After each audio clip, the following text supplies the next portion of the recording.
새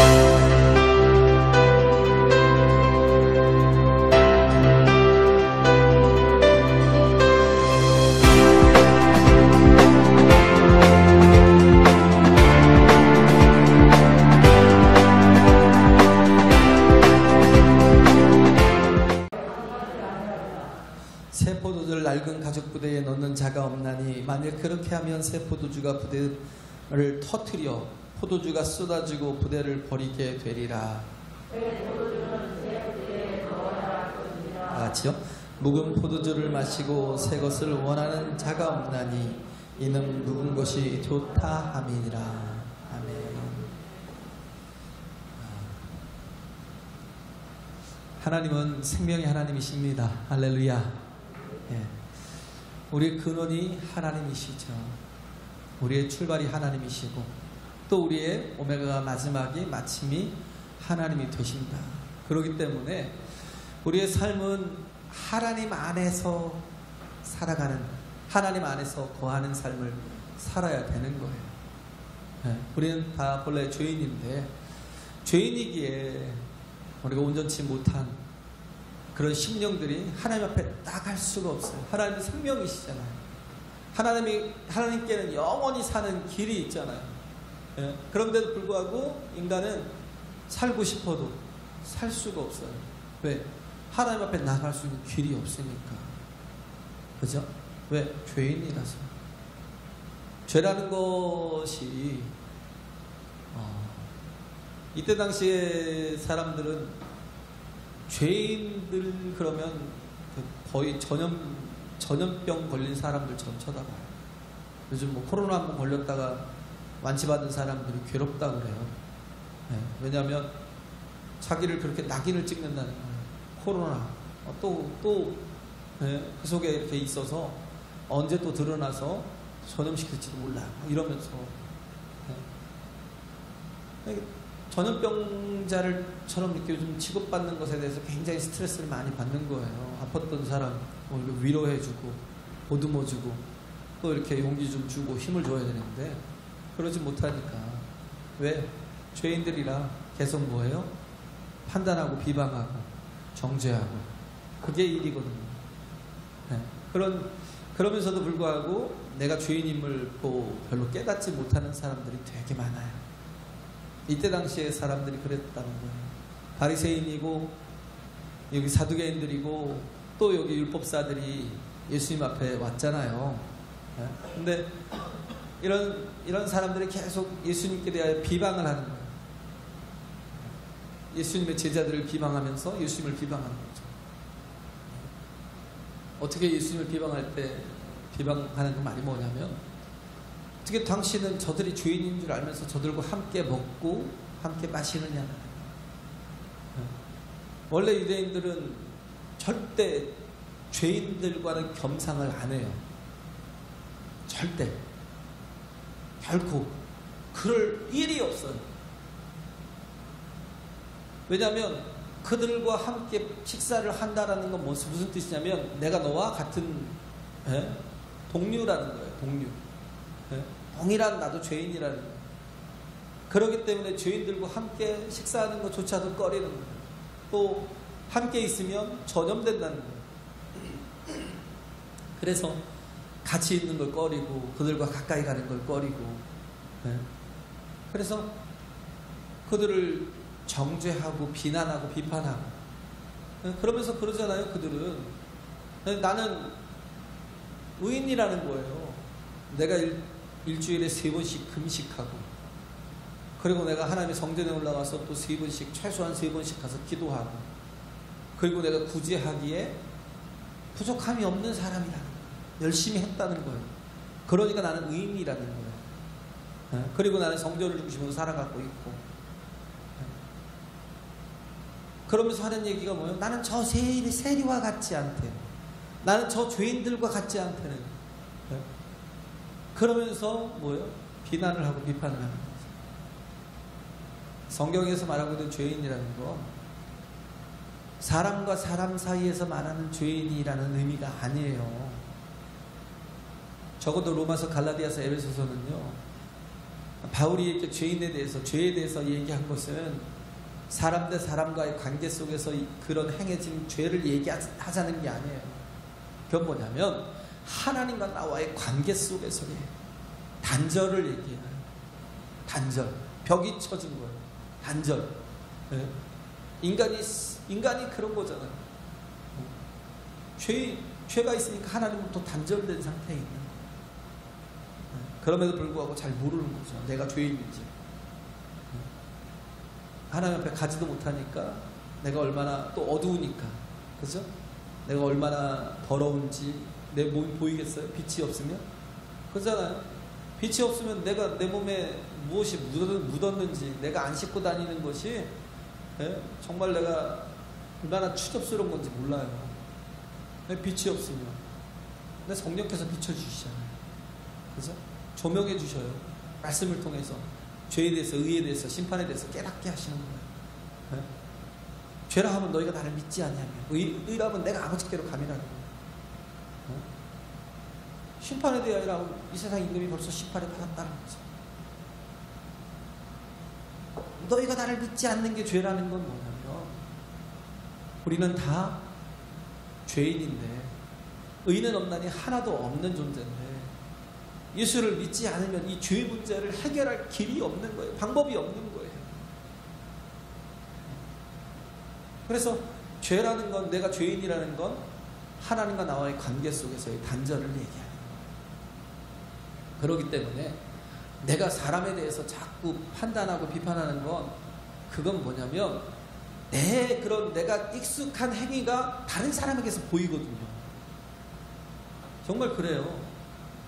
내가 평소에 그렇게 하던 행위들이 자꾸 다른 사람들에게 보이니까 어떻게, 내가 익숙하니까 비판을 하고 비난을 하고 정죄를 하는 거예요. 하나님과 나와의 관계 속에서, 그래서 어떻게 해요? 인간은 뭐예요? 허물과 죄로 죽었다는 거예요. 원래 하나님께서 에베소서 1장에 보면 삼위일체 하나님이 나오는데, 하나님은 어떤 분이냐면 태초에 인간을 구원하기로 계획하셨다는 거예요. 인간을 구원하기로 계획하셨고, 성자 예수님은 오셔서, 이 땅에 오셔서 어떻게 하셨어요? 그 하나님의 그 계획과 뜻을 성취하셨어요. 성취하셨어요. 그래서 그 십자가의 그 죽으심으로 말미암아 하나님의 일들을 이루셨다라는, 하나님의 뜻을 이루셨다라는, 하나님의 계획을 이루셨다라는 거예요. 다 이루고 하신 말씀이 뭐예요? 다 이루었다. 그리고 운명하시는 거예요. 하나님의 뜻을 다 이루셨다. 그 예수님이 구원의 근거를 마련하셨다. 성령께서 오셔서 예수께서 이루신 그 구원의 근거를 가지고 사람에게 적용시켜 가는 거예요. 그러면서 살려내시는 거예요.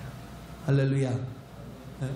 그러면서 살려내시는 거예요. 그래서 에베소서 2장 1절에 보면 허물과 죄로 죽었던 너희를 다시 살리셨다는 거예요.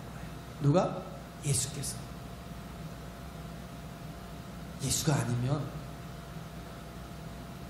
그분의 은혜가 아니면 우리 스스로 우리 노력해서 우리의 행위로, 우리의 온전함으로 하나님 앞에 설 자가 한 사람도 없어요. 다 죄인이라는 거예요. 그렇기 때문에 우리가 죄인을 정죄하는 게 웃기는 거죠.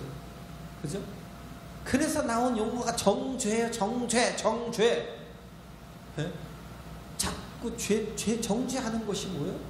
그것이 또 다른 죄를 짓는 거예요. 누가 나를 배신했다고 자꾸 저놈의 새끼는 배신자요 뭐 어쩌고 자꾸 욕할 필요도 없어요. 왜? 우리는 수도 없이 배신하니까.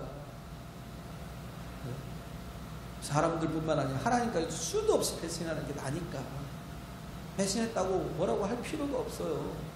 누가 나쁘다고 나쁜 짓을 한다고 비방할 필요가 없어요. 왜? 내가 죄인이니까. 그래 굳이 입을 벌려갖고 또 다른 죄를 지을 필요가 없다고. 내가 그 죄인. 죄는 인간에게 적용시키는 게 아니라 바로 나에게 적용시켜서, 그래서 내가 정말 예수 앞에 서는 거예요. 할렐루야. 네? 예수 앞에 서는 거예요. 여기서 보면 헌 부대가 있고요, 헌 옷가지가 있잖아요. 네? 그죠? 낡은 조각이 있잖아요. 낡은 옷이 있죠. 낡은 옷.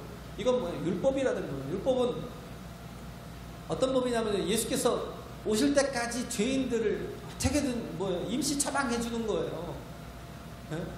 그잖아요. 119가 가면 임시 처방을 해서 뭔가를 뭐 부목이라도 되고 뭐라도 되고 아니면 인공호흡이라도 시켜놓고 막 살려내서 어떻게든 병원까지 데려가면 그 다음에 하던 것들을 다 손을 넣고 그 다음에 누가 해요? 의사가 하잖아요. 의사가.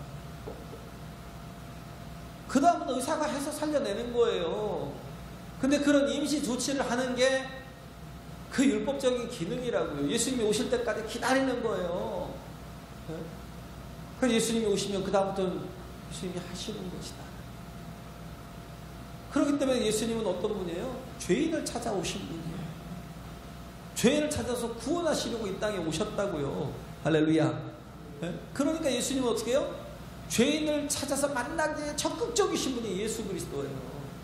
여기 나오는 레위 같은 사람, 이 사람이 세관에 앉은 것을 보시고 예수님께서 말씀하시잖아요. 나를 따르라고, 나를 쫓으라고.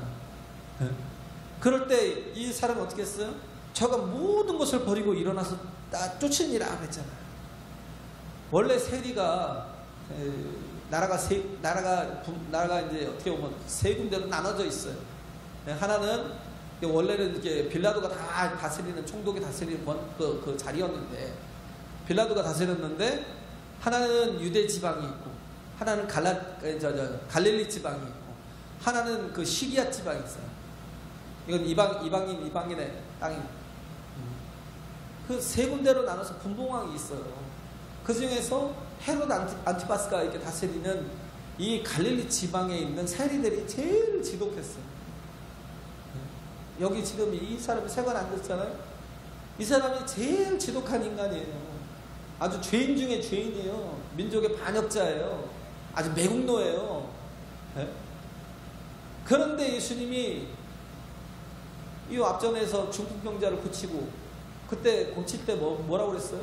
소자야, 네 죄사함을 받았다는 거예요. 네? 이 사람아, 내 죄사함을 받았느니라 하니까 바리새인과 율법사들이, 교법사들이 어떻게 해요? 참담하다는 거예요. 지가 무슨 하나님이라고 죄를 사하냐고 막 분노가 막 일어난 거죠. 그래 예수님 말씀하시잖아요. 뭐라고 그래요? 내 죄사함을 받았느니라 하는 말과 네 들 것을 들고 일어나 집으로 가라는 말과 어느 말이 쉽겠어? 물어보죠. 어느 말이 쉬워요? 둘 다 불가능해요. 둘 다 어려워요. 뭐예요? 지금 일하시는 분이 누구이신 줄 알라는 거예요. 그가 하나님이신 줄, 그가 이 땅에 인카네이션한 육신을 입고 성육신하신 하나님이심을 알아야 된다는 거예요. 그는 어떤 분이에요? 죄를 사하는 권세가 있는 하나님이시라고요. 할렐루야.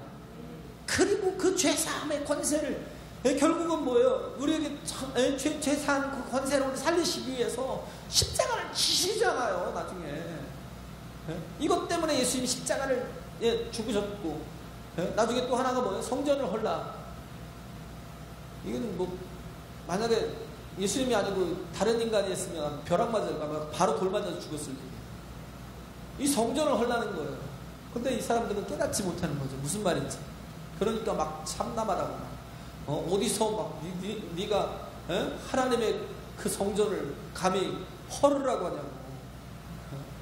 우리의 조상 때부터, 어느 때부터요? 애굽에서 나올 때부터 종이 돼서 노예돼서 살다가 하나님의 구원에서 나올 때부터 우리가 뭐예요? 하나님의 성전을 중심으로 살았는데, 그곳에 하나님께서 구름기둥과 불기둥으로 임재하여 주시고 성전을 통해서 응답하셨는데 네가 뭐라고 성전을 헐라고 그래? 그런 거죠. 근데 예수님이 하신 말씀은, 성전이 원래 기능이 뭐예요? 인간이 죄인이라 인간 스스로 살아가면서 너무 많은 죄를 짓고 하나님과의 관계 속에서도 온전하지 못하니까 하나님께서 성전을 통해서 뭐 하시는 거예요? 용서하시는, 계속 작업을 하시는 거예요. 성전이 어떤 곳이 거룩하고 막 향기나고 아름다운 곳이에요? 성전은 그렇지 않아요. 성전은 도살장 같은 곳이에요. 도살장. 수도 없는 생명들이 거기서 죽어나가고요. 뭐 때문에? 죄 때문에. 수도 없는 생명들이 거기서 죽어나가고 피 흘린 내가 나는 곳이 성전이에요. 근데 뭐예요? 이 성전을 다 헐라는 거예요. 내가 4월 만에 다시 일으키리라. 뭐예요? 예수께서 당신을 핍박하고 정말 원수된 자들을 위해서 예수께서 죽으시겠다는 거예요. 그들을 어떻게 하려고? 구원하시려고, 살리시려고, 할렐루야, 새 생명을 주시려고. 예수님에게는요, 죄인들을 미워하는 마음이 없어요. 예수님을 막 그 십자가에 못 박으라고 막 외치던 자들이었잖아요. 그들이 십자가에 못 박으라고 외쳐갖고 예수님이 십자가에 결국은 빌라도가 포기하고 십자가에 예수님을 달았는데, 그렇게 죽으셨는데 나중에 예수께서 부활하시고 승천하신 뒤에 성령을 보내셔서 그들이 복음을 증거할 때 그곳이 어디냐? 예루살렘이에요. 예루살렘에 있던 사람들이 그 복음을 듣고 하루에도 3천이 5천이 듣고 회개하고 돌아오고, 형제여, 그런 형제여, 우리가 어찌해야 우리가 정말 이제는 예수 안에서 살겠느냐라고 물어보니까, 너희가 회개하고 예수 이름으로 침례를 받아라. 그러면 너희가 성령을 받으리니. 예수님께서는 그렇게 원수되어서 예수님을 핍박하던 자들까지도 다 죄인으로 여기시고 다 품어서 구원하시는 거예요. 할렐루야. 그가 성전이시기 때문에. 그죠? 예수님은 이 땅에 심판하러 오신 분이 아니에요. 살리러 오셨다라는 거예요. 죄인들을 적극적으로 찾아서 살리러 오셨다라는 거예요. 그래서 레위 같은 사람은 정말 세리 중에 세리인데 아주 지독한 세리죠. 근데 이들은 원래 엘리트층이에요. 굉장히 똑똑한 사람들이에요. 멍청한 사람들이 아니에요. 굉장히 똑똑한 사람들이에요. 굉장히 또 부유한 층이고. 그런데 뭐예요? 유대교라는 그 유대교에서 출교당한 사람, 그 사회 속에서 완전히 왕따 당한 사람들. 왜? 매국노 같은 인간들이니까. 그럼에도 불구하고 그들이 뭐예요? 그 돈을 얻겠다고 신앙을 포기하고, 그들은 회당에 들어갈 수가 없어요. 그런 정말 죄인들이에요. 정말 모든 사람들이 공식화한 죄인들인데, 그런데 예수님께서 회당에 세관에 앉아있는 레위를 향해서 가셔서 다가가서 말씀하시잖아요. 나를 쫓아라. 나를 따르라. 예수님은 이미 아신 거예요. 레위를 아셨어요. 목자는 그 양을 안다고요. 네가 내 양이구나. 그리고 부르신 거예요. 그럴 때 레위가 어떻게 했어요? 모든 것을 다 버리고 일어나 쫓으니라. 할렐루야. 모든 것을 다 버리고 일어나서 쫓았대요. 레위가. 이 사람이 결국 나중에 어떻게 됐어요? 마태가 됐잖아요. 마태복음을 썼던 마태잖아요. 그런데도 불구하고 자기가 마태복음을 썼음에도 불구하고 마태복음에서 자신을 별로 드러내지 않았어요. 별로 나온 게 없어요. 다른 복음서에도 별로 자기 자신을 드러낸 적이 없어요. 그런데도 불구하고 마태복음을 썼고 거기서 자신을 드러낸 한마디가 뭐였냐면, 마태복음 10장에 보면 제자들에 대해서 쭉 나오는데, 뭐 베드로라는 시몬부터 해서 쭉 나오는데, 자신을 소개할 때 세리인 마태. 아니, 굳이 자기를 소개할 때 굳이 자기의 옛날 그 죄인 됐던 아주 그 맹로 같았던 삶을 굳이 드러낼 필요가 없는데, 그는 뭐예요? 나는 세리였던 마태야. 이렇게 내가 민족의 반역자로 매국노였는데, 그런데도 불구하고 주님이 나를 사랑하셨고 또 나를 귀하게 여기셔서 제자로 부르신 거야. 너무 감사했어요. 세상 사람들은 자기의 죄를 감추고 싶잖아요. 근데 이 마태는 그 정말 주의 부르심이 너무 감사해서 모든 것을 다 버리고 예수를 쫓았어요. 할렐루야. 제가 아침에 얘기했지만 저는 근본주의자가 아닌데, 근데도 불구하고 뭐예요? 주의는 철저한 사람이에요. 원래부터 그렇게 훈련받았고, 그래서 우리는 예배자가 되고 기도자가 되고 증인된 삶으로 주께서 나를 부르신 거예요. 할렐루야. 그러면 우리는 어떤 환경에서도 예배해야 돼요. 저는 포기 안 해요. 정말 목에 칼이 들어와도 예배할 거예요. 세금 왕창 때려도 얘기할 거예요. 포기 안 해요. 할 수 있는 모든 질서를 법을 지키면서 하겠지만, 그러나 절대 저는 예배하는 것을 포기할 수가 없어요. 이 모든 것을 다 버리고 쫓았잖아요. 레위다. 우리도 살아가면서 신앙생활을 하면 참 어려움이 많아요. 주일도 지켜야지. 또 뭐예요? 네? 원하지 않는 또 장사를 하고 있다가 주님 앞에 나오면 막 갈등이 있는 분들이 있잖아요. 알코올 하는 분, 미국에서 어떤 분이 그 알코올을 파는 술을 파는 사람이었는데 먹고 살라고 시작을 했는데 돈도 많이 투자하고 근데 교회만 오면 계속 괴로운 거예요. 힘든 거예요. 너무 막 갈등이 심한 거예요. 내가 이걸 어떻게 해야 되나 그러고 하나님 앞에 막 눈물 맨날 기도하다가 나중에 어느 날 정리를 다 하고 목사님 앞에 왔어요. 목사님 제가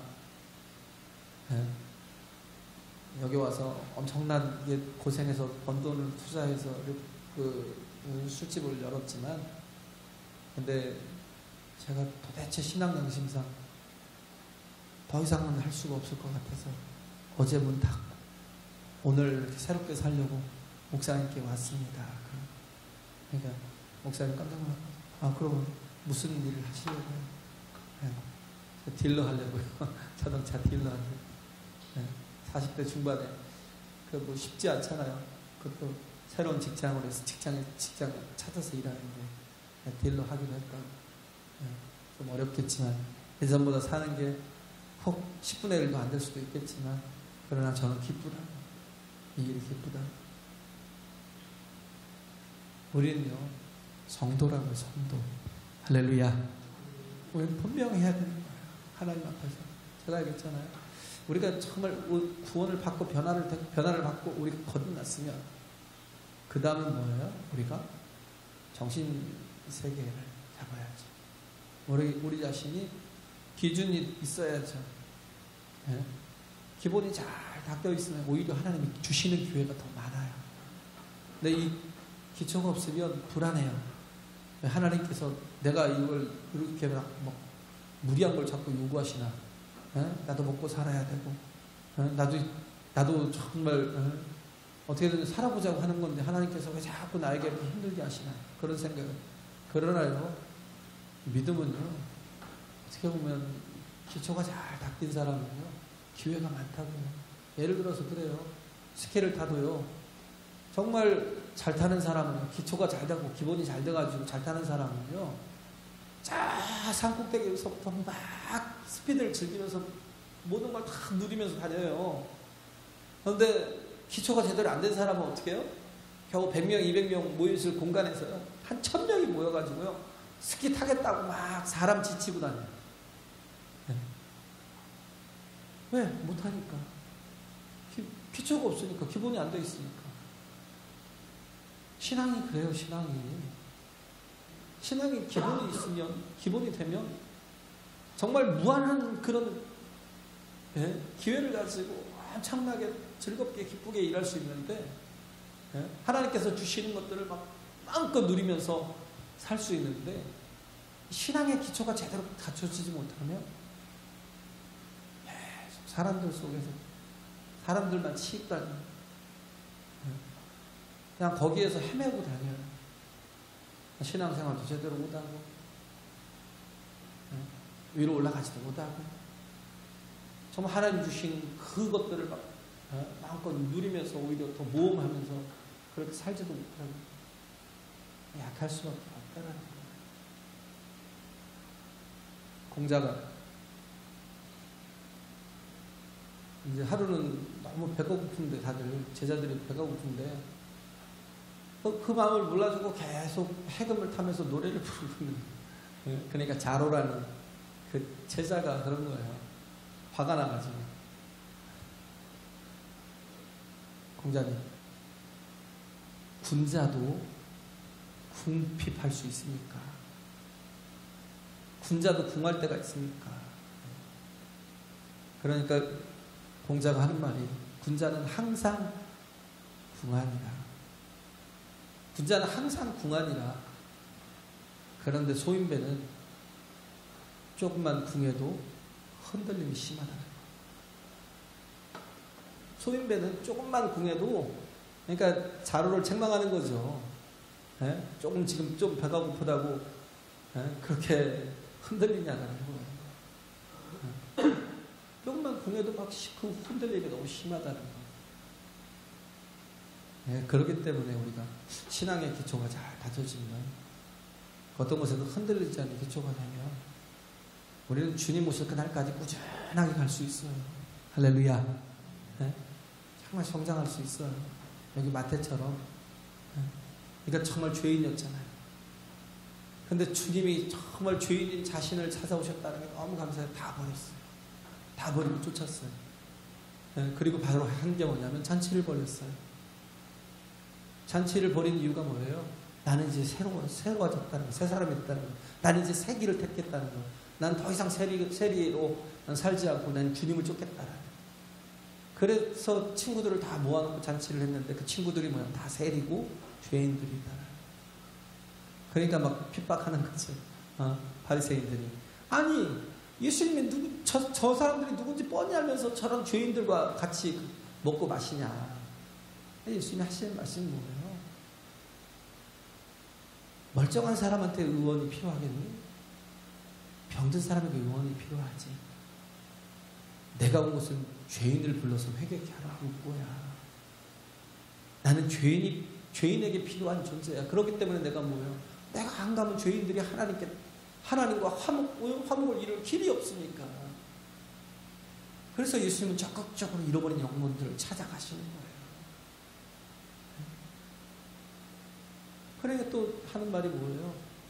요한의 제자들과 또 바리새인들의 제자들은 다 금식하고 기도하는데 당신의 제자들은 맨날 먹고 마시냐. 그러니까 예수님이 하시는 것은 때가 아니다. 지금 신랑과 함께 있는데 지금 혼인 자리에 같이 있는데 이때가 그러면 즐거움을 함께하고 기쁨을 나눌 때가 아니냐라는 거예요. 그러면서 이제 포도주 얘기를 하잖아요. 포도주가 왜 필요해요? 혼인잔치에 가장 필요한 게 포도주예요. 왜? 그 기쁨을 계속, 즐거움을 계속 지속시키며 유지해 나가야 되는데, 그 역할을 하는 게, 촉매 역할을 하는 게 포도주라는 거예요. 그런데 요한복음 2장에 보면 그 포도주가 떨어집니다. 그럼 뭐예요? 와, 이제 큰일 난 거예요. 이제는 막 분노가 있고요. 막 사람들이 뭐야, 이거, 벌써 포도주가 떨어져가지고 이거 무슨 손님들 때문에 이따위야 하면서 막 화를 내야 그때 그런 상황이 온 거예요. 서로 기뻐하고 축하해주고 막 축복해줄 그런 자리에서 그게 떨어지니까. 그러니까 마리아가 예수님 도와달라고 하니까 예수님은 물을 떠다가 주라는 거예요. 물을 떠다 갖다 주니까 물이 변화해서 어떻게 포도주가 된 거예요. 그래서 그들에게 계속 기쁨이 있는 거예요. 할렐루야. 예? 그런 거예요. 그래서 포도주라는 건 어떤 교회라는 새 부대가 있는 거죠. 그 유대교 속에다 예수님이 복음을 주신 게 아니라 왜? 헌 부대에다가 새 포도주를 집어넣으면 얘는 원래 발효가 안 됐던 거니까. 그러니까 얼마나 왕성하게 막 활동을 하겠어요. 부대가 터지겠죠. 그리고 어떻게 해요? 포도주도 버리고. 그렇잖아요. 낡은 그 유대교 사상 속에다가, 낡은 유대교 전통 속에다가 복음을 갖다 집어넣으면 그렇게 되기 때문에 예수님께서 뭐예요? 교회를 따로 세우신 거예요. 왜? 새 부대. 누구를요? 죄인된 영혼들. 교회가 누구예요? 나요, 나. 어떤 죄인된 영혼들을 또 주님께서 구원하신 그 감격과 감동과 그 기쁨을 가진 사람들. 할렐루야. 새롭게 변화된 사람들, 거듭난 사람들, 이 새 부대 위에 어떻게 해요? 예수님께서 복음을 주신 거예요. 기쁨이 끊이지 않는 곳이 교회라는 거예요. 기쁨이 끊이지 않는 곳이. 그래서 여기서 보면 다들 그 바리새인들은 뭐예요? 죄인들을 멸시하고 죄인들을 싫어했고 죄인들과 바리케이트를 치고 살았어요. 그러니까 뭐예요? 계속 핍박하고 나중에 예수를 죽였잖아요. 뭐예요? 잔인해지는 거예요. 왜? 관계가 없으니까. 정말 구원의 하나님이 이 땅에 오셨음에도 불구하고 그를 만나지 못하고 어떻게 해요? 관계하지 못하고 그 사랑을 받지 못하고 그러니까 잔인해지는 거예요. 이양역지라고 맹자가 한 얘기, 이양역지, 소를 양으로 바꾼다. 제 나라의 선왕이 이렇게 뭐 민정경찰을 나갔다가 보니까 어떤 할아버지가 노인이 소를 끌고 가는 거야. 근데 소가 굉장히 슬프게 눈물도 흘리고 그냥 매매하고 우는데 우는 것 같아요.